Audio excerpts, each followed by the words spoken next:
South Africa grapples with regulatory hurdles amid Starlink's indefinite launch status. By Satori News. The elevation of South Africa's digital infrastructure marked a significant milestone, with Minister of Communications Solly Malatsi advocating for a hospitable environment for potential service providers such as Starlink, a satellite broadband endeavor led by SpaceX. In the wake of its postponed launch in South Africa, now lacking a definitive timeframe, Malatsi emphasizes the necessity for Starlink to operate within the confines of South African law.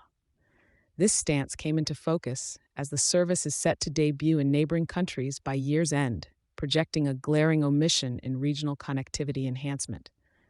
SpaceX's estimated accessibility timeline has experienced multiple delays, from an initial optimistic outlook in 2021 to an indefinite suspension, leading to rampant speculation. The Independent Communications Authority of South Africa, ICASA, and its local ownership stipulations, requiring a 30% ownership by historically disadvantaged groups, recently updated to 30% Black ownership, have been at the heart of this delay, though officially unconfirmed by Starlink. While ICASA has put a brake on these regulations, a haze of regulatory uncertainty lingers. Contrary to these apparent barriers, Starlink's expansion strategy in other territories indicates a willingness to circumvent such constraints through partnerships with local entities. This adaptive approach has yet to be applied to the South African context, with no directly communicated reasons from Starlink's end, nor proactive outreach efforts identified by Malatsi's office. However, Malatsi stays optimistic about the potential of such services on the nation's economic and digital frontiers.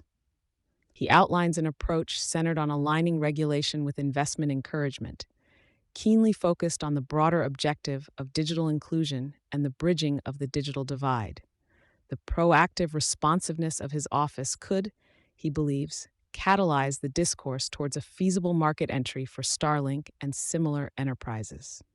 While addressing regulatory challenges, namely the ownership conundrum, Malatsi also reflects on the economic tapestry that desperately requires expansion to sustain social services crucial to millions of South Africans.